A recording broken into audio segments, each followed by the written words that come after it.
laboratorium forensik Bareskrim terpaksa kami telanjangi, bukan karena kami benci, tetapi kami menginginkan forensik yang bermartabat, independen, tidak diatur, tidak dimanipulasi.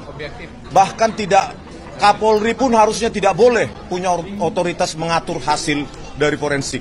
Oleh karena itu sebenarnya kalau didengarkan oleh Pak Presiden Prabowo, sebaiknya Pak, lembaga forensik itu harus dikeluarkan dari kepolisian supaya menjadi lembaga independen yang dipercaya oleh publik. Kalau bisa tiga lembaga Pak, khusus forensik. Jadi Kapolda, Kapolri, atau atasan-atasan mereka itu tidak bisa mengintervensi, mengatur-ngatur hasil seperti kasus Jessica Wongso.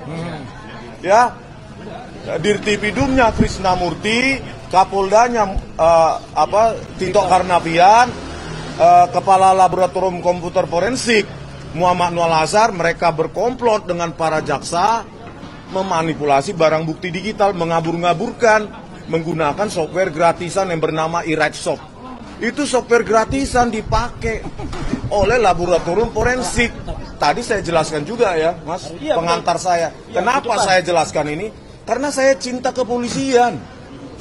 Supaya forensik ini benar-benar untuk kita semua, untuk rakyat. Dan nggak berani dipotong tadi oleh polisi. Iya, dan seperti ini, Tito Karnavian ingin jadi Kapolri, dimanipulasi oleh Muhammad Nual Azhar lewat software gratisan eRightSoft untuk mengabur-ngaburkan dan menganimasi.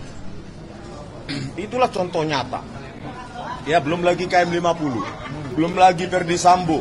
Ya, dibilang video DVR itu tersambar petir, padahal mereka yang merekayasa, merusak.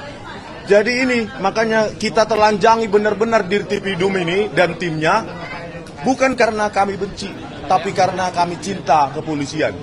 Ya, kami sangat cinta kepolisian karena apa? Karena kita yang bayar mereka. Pajak kita kan? Kami jelaskan tadi bagaimana menganalisa lintasan stempel, kok nggak ada.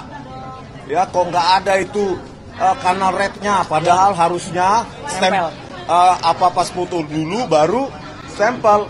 Tetapi kita analisa nggak ada sebaran kanal rednya. Ya, babak belur satu. Yang kedua babak belur juga. Ada deep fake forgery, babak belur juga. Ya, masalah skripsi juga babak belur. Yang mengatakan, yang disimpulkan secara prematur, lembar pengesahan skripsi Joko Widodo hanya diraba, dirasakan ada cekungan, disimpulkan hanya hand press dan letter press, dan nggak bisa dijawab hari ini. Jadi kapan kesimpulannya disampaikannya, Bang? Kesimpulannya pasti kalah telak gitu, ya. Apapun hasilnya, karena memang tadi sempat Dirtipidum melirik saya ke belakang waktu saya merepresentasikan, seolah-olah memohon ampun Bang.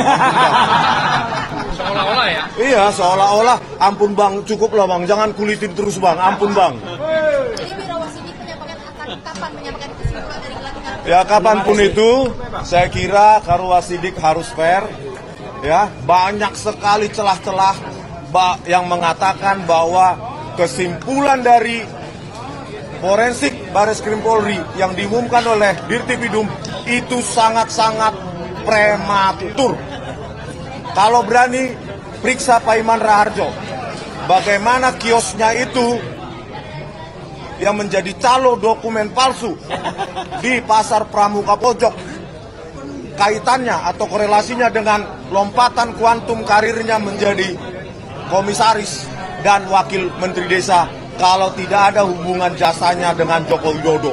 Panggil semua dong, periksa semua, karena ini sudah pasti palsu. Kalau nggak palsu, pasti dibawa tadi, ditampilkan digital aja nggak berani. Bang, tadi ini berarti udah selesai ya gelar-gelar? Sudah selesai. Yakinlah itu palsu, karena bayangkan hanya menampilkan versi digital aja nggak berani. Versi digital, takut. Kami analisa dalam cuma pakai mata aja takut. Satu lagi, sebelum Pak Rizal Fadila, ada satu hal yang sangat konyol tadi disampaikan oleh kuasa hukum mereka. Jadi menurut mereka, ijazah itu bisa dianggap asli kalau UGM sudah menyatakan asli. KPU sudah mengatakan asli. Padahal UGM itu hanya melegalisasi. Jadi bukan menyatakan asli. Dan mereka mengatakan, mereka menggunakan analogi yang sangat konyol. Jadi kalau misalnya pemeriksaan jenazah, ya jenazah sudah cukup pakai visum, otopsi selesai, kan nggak perlu ijazah jenazahnya dihadirkan. Nah itu konyol. Jenazahnya perlu dihadirkan. Contoh kasus Joshua, ya kan? Otopsi bisa salah, visum bisa salah. Maka ini jangankan jenazah, ijazahnya harusnya dihadirkan dan akan terbukti kalau ijazah dihadirkan itu terbukti akan palsu. Pak Rizal, monggo.